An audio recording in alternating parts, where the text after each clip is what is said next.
welcome to the Mind, Body, Soul Experience here at Alexandra Palace. We're at the Oracle TV pop-up studio, and I'm joined by love coach extraordinaire Cate MacKenzie. Hi, Kate. Hi, Carrie. Now, tell us what you've been up to at the exhibition so far. I've given a talk this morning on opening your heart to love.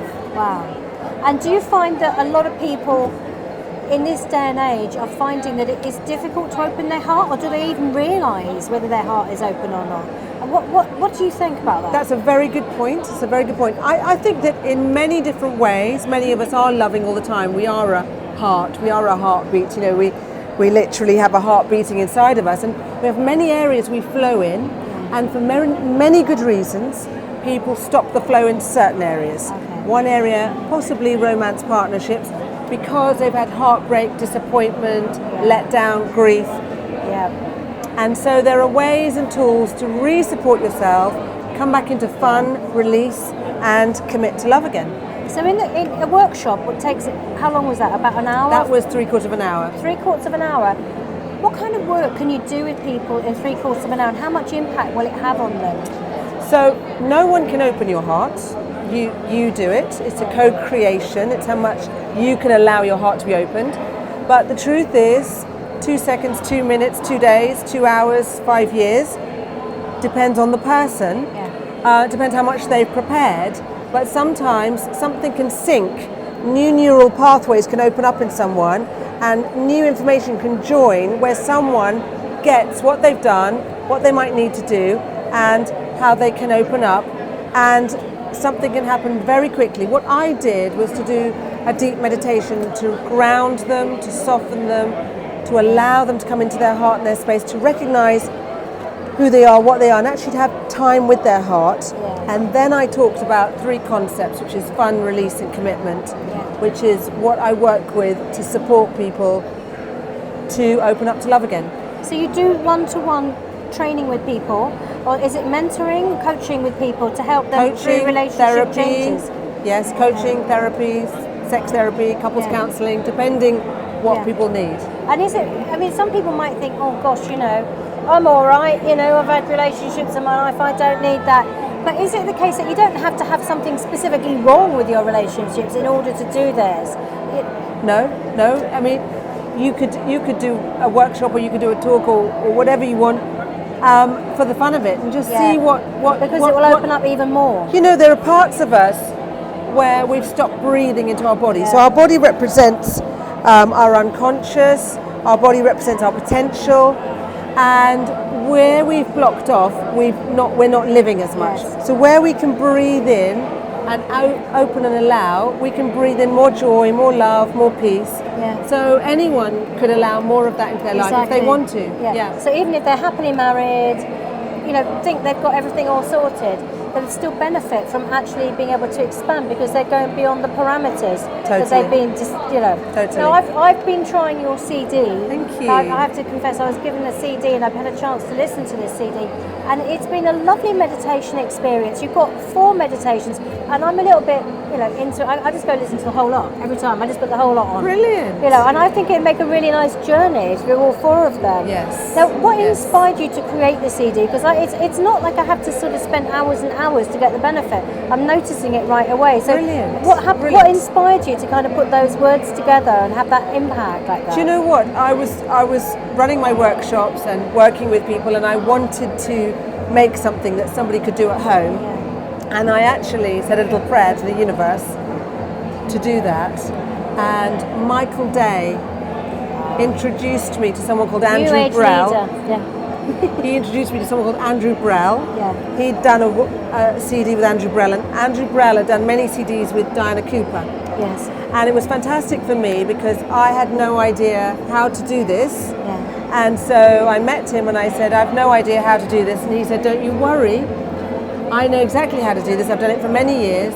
We can do it in bits, have a cup of tea, do another bit. We can do it as and when and how you want to do this. and I'll edit it. You just have to write the words. I'll put the music to it and edit it, which I think the music is beautiful. I love the music. I think that's an important thing about a meditation CD. Is your voice is amazing anyway. The energy coming through is amazing. Yeah. But it is actually the marriage of that with the music underneath it. Right. But just, I think as soon as you put it on, once you listen to it a few times, especially, it's like a hypnotic trigger. That's right. And you just go straight into it. That's right. That's right. And thank you so much for that, because, I mean, my little niece, for example, couldn't sleep earlier this year, and she plays it every night. Yeah, I got her children's ones, and maybe because I'm her aunt, she just wants to play my one, but it puts her to sleep. So it actually will put people to sleep as well. And some people I know have put it on replay through the night, so that it can work on their hearts while they're sleeping. So thank you very much. So where do you see this take? I mean, could you tell us before we move on to another subject? Because I'm so fascinated about everything that Cate does. Can you tell the viewers what your CD is called and where they can get it from? My CD is called Open Your Heart to Love by Cate MacKenzie, and you can buy it on my website or through me or through iTunes. It's also on Spotify. I also have little videos on YouTube, and I have a website with various different things and an e-love letter which I send out. Various things. What's your website? www.catemackenzie.com. Cate with a C, Mackenzie, M-A-C-K. Okay. Now, where do you feel you're going to take this in the future? I mean, you're already doing one-to-one sessions with people. You're giving numerous talks and workshops. You've got the CD out already. What's next? How are you growing this? I would really love, probably with you, Carrie, to do some more videos. I'd love to I think that can be arranged. Yes, I think that would be really wonderful. I'd really like to make some more video content to give people more information, because I think we live in this incredible age of information now where actually you can access anything and everything. So I'd love to do that.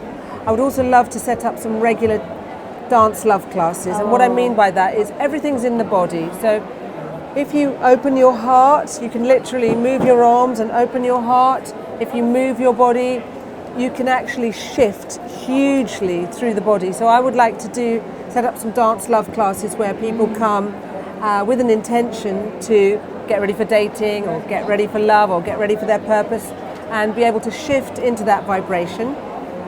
And I'd love to maybe do some webinars or some Google Hangouts. I mean, I'm open to the universe guiding me to the technical people who understand how to do this. But we live in this era where so much is delivered for free, actually, as well as people paying for stuff online. And I just think that's a beautiful era to live in. I wouldn't mind doing maybe even a set of DVDs that people could really learn about relationships on and how to have relationships and how to go from date to mate and then from mate to couple and then from couple to marriage, how you take those stages through and how you make a really sacred, loving space which fulfills your destiny. Because I do believe that the love that you can have from a partnership and then your community and your family can actually, as Marianne Williamson says, enchant you into being who you really are. And also there are no rules or role models for relationships anymore.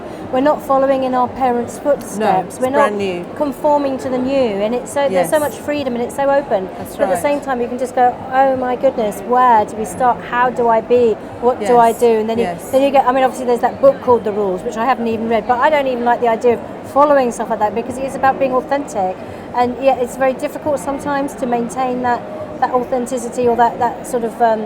Not want to hide it away in the world outside. They can be a bit harsh and brash, and that's where you come in, isn't it? You sort of coach people how to love themselves as much as love other people. That's right. No, the big key is to love yourself, to find fun, to open up to fun, because when you change your vibration, everything is there because you hold the mystery of life inside you. And when you go within and you open the doors to your heart as you're ready to do so, you open the doors to people showing up. Your partner can show up, your purpose can show up, because you'll see it. And if you're prepared and you've readied for love, you'll meet it. And the same with being in a couple. If you are prepared to see your partner as a good, loving person, and that's if they are, I'm not saying if someone's got a partnership that really can't work, but a partnership that really has the potential to be a really good partnership. If you see them as a good, loving person, and you're willing to turn to them and find out how could I treat you well? What would support you? And how can you support me? And you learn to find your rules or contract for your particular relationship. But we're Everyone's not taught different. this when we're growing up, No. are we? We're not taught this, or very, very rarely. No. You know, it's kind of, it makes so much sense, but then I kind of realise I was never taught that. That's right. You know. It's such simple stuff. For example, I don't ask my partner deep questions at 12 at night, or pummel him with suggestions at 8 in the morning. Really, really basic stuff that overwhelms him and triggers him. If I don't do that, we have a lot of easy, sacred space. If I wait for the right moment and say, is this a good moment, and to talk about something deep, then we have a good time together. And likewise for him, I've asked him for appreciation from him so that he tells me what I'm doing well or right, because that really supports me.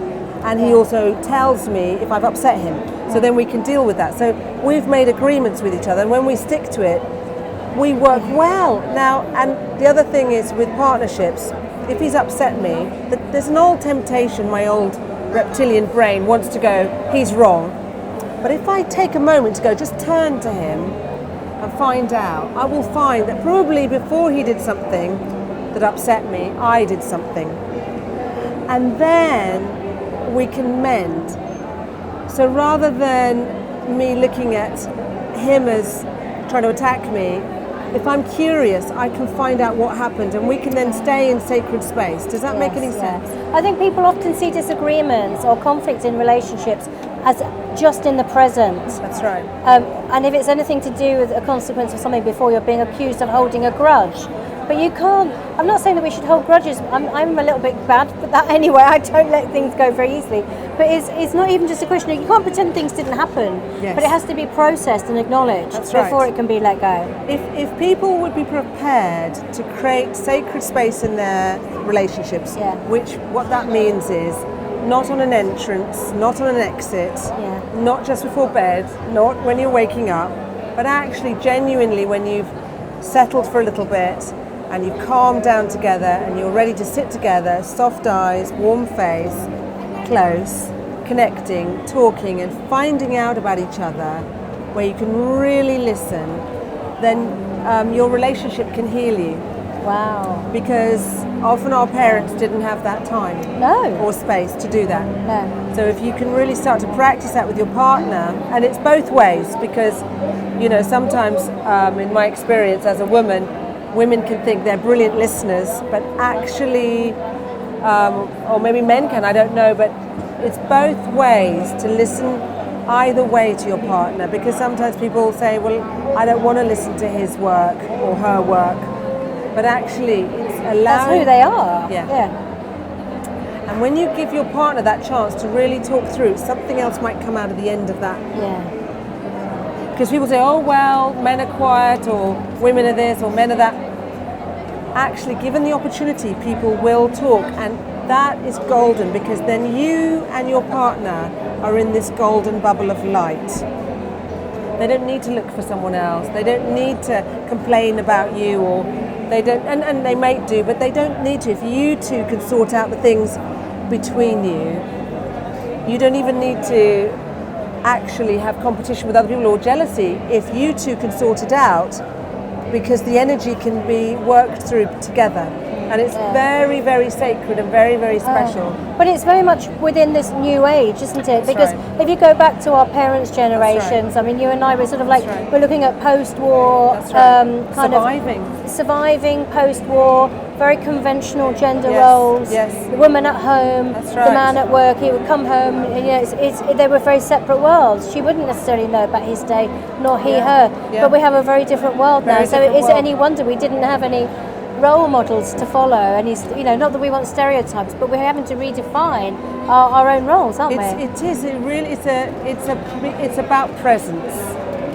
Presence with each other, presence in our relationships, presence with our children, presence with our family, presence with our friends, and for lots of different reasons, a lot to do with fear, I think.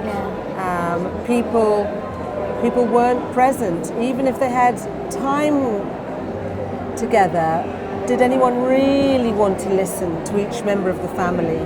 Did anyone really want to listen to their wife or their husband or their partner? children should be seen and not heard, isn't it what they used to say? Yeah. So, and I think there was a lot I of can't say wounding. that applies in my house, I can tell you. Yeah, but I think you're right. I think we're entering this incredible time, and new children. You've got a child. These new children that are guiding us. We're much more child-centered than we were. So children are also helping us, and also we have there are many famous couple counsellors now, mainly American but also British, who've done 30 years of work guiding us on what the potential is for couples to make themselves feel safe, to open up the doorway to be present, and to differentiate. What that means is how to be authentically yourself while being with another person, and show up and be that honest and be that clear, but with love, with compassion. I think that's the crux of it all, isn't it? It's about learning to be authentic in relationships, and in relationship to your own self as well, because we weren't brought up with it. We were taught when you grow up you will be this, you will be that. If you're successful at life, you will be that. But we were never really encouraged to be listening to our heart and to be true to ourselves. That's right. That's almost been regarded as an indulgence of people who was maybe being a bit selfish, you know. That's right. But in fact, it's now becoming so widespread that, you know, what's starting in a niche is becoming mainstream. That we actually, this is going to be the crux of our being, isn't it, for the future? I think that's so beautiful, because this is where relationships and people moving into sacred relationships, heart relationships, where everyone enjoys being around those couples who are in heart connection. Everyone enjoys being around a mother and child who are in heart connection, because it spreads around everyone. And that, in some ways, this journey of love, which we've all longed for, we all want, is the journey that's actually healing all of us. Oh, I'm getting feeling my heart opening up even as we talk, you know. It's beautiful, isn't it? It's a really, really important, because I think sometimes, I don't know, we've all wanted, or maybe I speak for myself, I've always wanted romance and love, but there's almost been like that, is that indulgent? Is it just practical? Is life just practical? I don't know. Is it?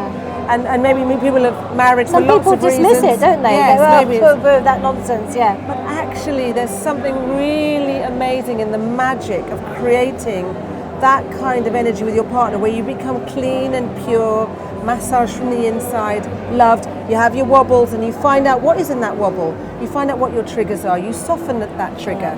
Your partner helps you. Your partner helps you see who you are. And then when you get offered, I've got a column in Spirit and Destiny, which was so exciting for me. But you know, I can think, oh, can I do that? And then I have a lovely partner who goes, of course you can. So, you know, and I get lovely opportunity meeting Carrie. Can I do that? My partner goes, of course you can. It's going to be brilliant. So we grow through love, and we come, and opportunities come our way. And where we judge, I have plenty of judgments that are cleaning and healing, because I'm noticing if I judge, I'm not seeing people as love beings. And as soon as I clear judgments, honestly, the receiving that comes, because where I judge, I'm blocking receiving. Yeah.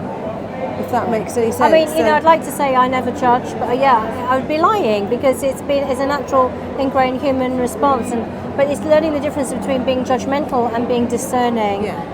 You know, and that's only, in a way, it's kind of a trial and error thing, That's isn't it? As you get to know yourself. Totally. You know, and when to apply discernment. Totally. And I think the journey of the heart is when early on in doing all this for me, I probably was really, really obsessed with what everyone else thought. And so that's quite a small place to be, because I don't want to make a wrong move. And the truth is that a third of the people will like you, a third of the people will hate you, a third of the people won't be bothered. And as you learn to love anyway, and to be yourself anyway, and it's okay, lots of people won't like what I do. It's okay. That for me was very, very big realization. Still is sometimes, because I can still think, what have I done? But actually, the more I grow, the more I realize it's okay, and I can soften, and actually it's often not about me or them, or it's just in the mix. And so as I love myself and realize it's not about pleasing everyone, but it's about being loving, but it's about loving myself, and the same with my partner, and growing in love, then there's this amazing journey. And yes, taking things wherever we judge, whether we judge sexually, whether we judge about people having money, wherever we judge about people having or not having, whatever, wherever they are, when that gets turned round and released, we receive 2,000-fold. Because, you know, we can have these places where we go, oh, I can't be that, I can't go there, and then we won't connect with the people there. And then once we're allowed to go there or be there, suddenly they can come into our vicinity because we're no longer stopping them. So every thing that happens, event that unfolds in our life is really a symbiosis of our vibration, allowing us to be in the right place to connect with the vibration of the recipient of what we want. It's so beautiful. I believe we're prepared. You're so beautiful.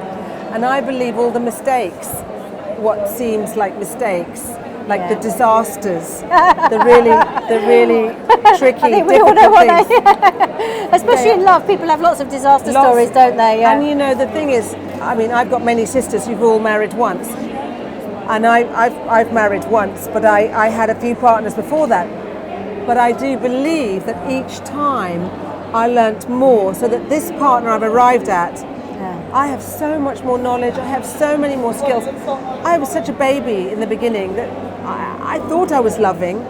I was just kind of, in a way, prostrating myself, but it wasn't a nuanced understanding and a wish to know someone. It was quite judgmental and then very, very offering. It was very passive aggressive, actually, really very demanding, a lot of expectation, rather than being willing to work with another human being and see what we can do together.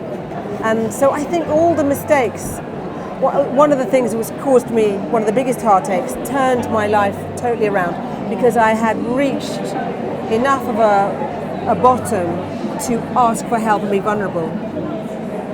And I've realized more and more and more, I'm not perfect at this, not at all, but the more I can say I'm vulnerable and I don't know how to do that, I receive help more than I ever would have received, guidance, teaching, learning, and I've grown hugely because I said, I don't know how to do this. And for many years I thought I should know how to do it all, and so it's a much smaller place. And I think vulnerability in relationship, in career, in everything. I mean, I did the CD partly because I said, I don't know how to do this, and he said, I do. Yeah, but I love it, you see. And I just think what a blessing it is that we've got you doing this work. I mean, how cool is that? Thank you. What a That's life so path, nice. what a That's career. so lovely. To be devoting your life to this incredible work, which has such a fantastic impact on everyone else, and invariably yourself as well. It's all about the heart. So it's not exactly a tough job, you know, in terms of like heavy, I don't want to do it today. I'm quite sure that you work with, you know, you've had to create what you're doing. That's what I meant. But I'm just thinking, what a joy. Oh, it's brilliant. What a joy. Because of course, you know, as you know, the teacher learns more than the student. Yeah. So, you know, I've come from a background where my heart was totally broken when I was very young. Yeah. And I needed to learn how to soften and open again. I needed to learn how to let people in. Yes. And so I receive, it's incredible. I show up because I want to show up, and I show up because I believe in showing up. But I'm equally shown and given so much from the showing up. I imagine like you, Carrie, you know, some days, you know, it might feel, how am I going to put this together? How am I going to film? I don't know if that ever comes to you, but suddenly you do it, you put it together, and then you're taken on a journey, and you probably meet people, even in the moments you're not feeling like it, and you meet people, and then you're grown and opened because you show up. Yeah. And I think that's the one thing, is that as much as I can, I don't back out. Yes. So it doesn't matter what I feel, it doesn't matter what's going on. If I've agreed to do something, I don't back out. Yeah. So that has meant I just have been allowed to keep opening and keep growing and do the best I can. And then the universe just delivers. Yeah. And I think even though, I mean, you talk about there's other love coaches and relationship counselors out there, but there's none really that are doing what you're doing. So this is a unique path, I feel. Yeah, I think so. I think so. Really? No, I really do. I feel that it's about you, and I can see books and books with DVDs and everything. Amazing. Yeah, that would be amazing. Thank you, Carrie. I would really love that. I feel strangely ready for that now. more than before. And so thank you, Carrie. It's a bigger chat, isn't it? Yeah, exactly. We could carry on all day, and we probably will later. Thank you very much. Thank you so much for joining us here at the Oracle TV pop-up studio, Mind, Body, Soul Experience here. Alexandra Ballas, we're signing out. Thank you for watching. Thank you.